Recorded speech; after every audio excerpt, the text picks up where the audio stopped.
بسم اللہ الرحمن الرحیم۔ السلام علیکم ورحمۃ اللہ وبرکاتہ۔ دوستو، آج کا جو ویڈیو ہے، وظیفہ ہے، جو اعمال ہے، یہ ہر سال حج پر جانے کے لیے اور بار بار عمروں پر جانے کے لیے یہ وظیفہ ہے۔ جو یہ وظیفہ کرے گا اللہ جل شانہ، یہ 3 وظائف ہم بتائیں گے، بہت مختصر وظائف ہے انشاءاللہ۔ جو ان وظائف کو کرے گا تو اللہ جل شانہ ان کو بار بار حج کی توفیق عطا فرمائے گا، اور اللہ جل شانہ ان کو بار بار عمروں کی توفیق عطا فرمائے گا۔ دوستو، یہ حج اور یہ عمرہ، یہ بیت اللہ کی طرف جانا، یہ احرام باندھنا،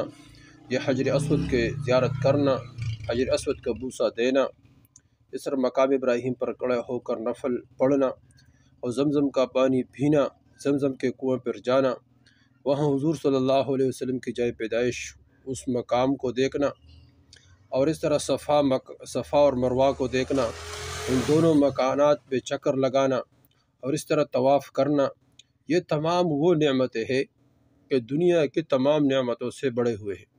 اور یہ تمام وہ نعمتیں ہیں کہ ہر مسلمان اس کا محتاج ہے،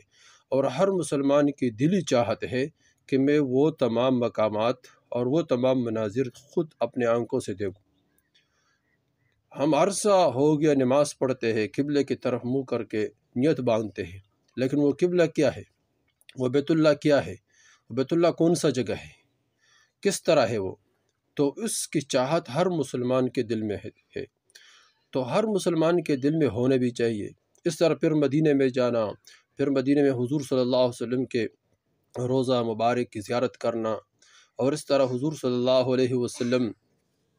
وہاں جو صحابہ کرام رضی اللہ تعالیٰ عنہ کے قبریں ہیں جنت البقیع، ان کے زیارت کرنا، مدینے کے گلے گلے کوچے کوچے میں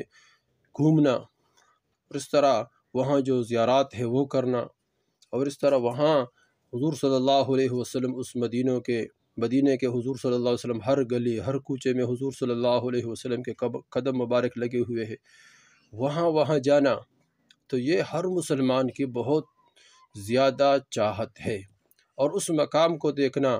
کہ جو اس مسجد کو دیکھنا، مسجد نبوی، جس پر حضور صلی اللہ علیہ وسلم، جس میں حضور صلی اللہ علیہ وسلم تشریف فرماتے،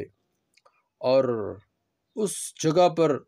کھڑے ہو کر اس جگہ پر جانا، اس جگہ کے قریب جانا جہاں حضور صلی اللہ علیہ وسلم نماز پڑھتے تھے، جہاں حضور صلی اللہ علیہ وسلم سجدہ مبارک کرتے تھے، جہاں حضور صلی اللہ علیہ وسلم قیام کرتے تھے، جہاں حضور صلی اللہ علیہ وسلم نمازیں پڑھتے تھے۔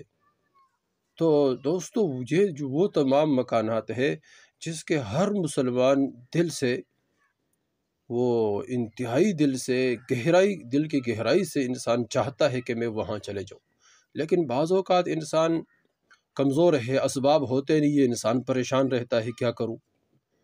تو پریشان ہونے بھی چاہیے، اور اس طرح اعمال بھی کرنا چاہیے، اور اللہ جل شانہ سے مانگنا بھی چاہیے۔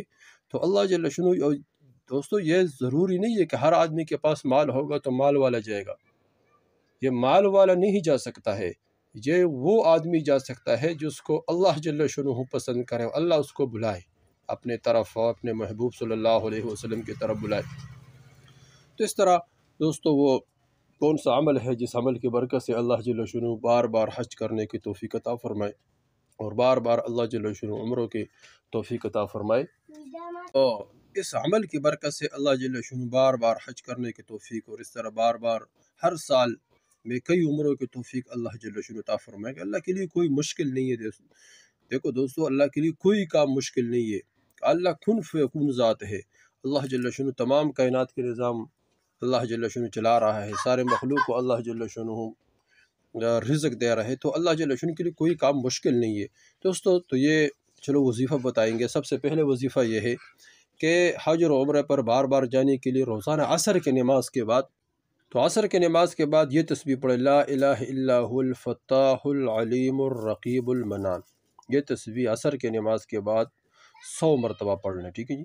یہ ایک عمل ہو گیا، یہ روزانہ پڑھے، اس کے بعد دعا مانگے، اللہ جل شانہ انشاءاللہ بار بار حج اور عمرہ کی توفیق عطا فرمائیں گے۔ دوستو، دوسرا عمل یہ ہے کہ 2 رکعت صلاۃ حاجت پڑھے، پھر اپنے جگہ پر بیٹھ کر 11 مرتبہ درود شریف پڑھے، پھر سورہ رحمان 11 مرتبہ پڑھے، اور آخر میں پھر درود شریف پڑھے 11 مرتبہ، پھر اللہ جل شانہ کے بارگاہ میں خوب دعا مانگے، انشاءاللہ اللہ جل شانہ غیب سے حج اور عمرہ کی توفیق بھی عطا فرمائے گا، اور اللہ جل شانہ غیب سے بندوبست بھی فرمائے گا، اور اللہ جل شانہ وہاں سے انسان کے لیے بندوبست فرمائے گا جہاں سے انسان کا وہم اور گمان بھی نہ ہو۔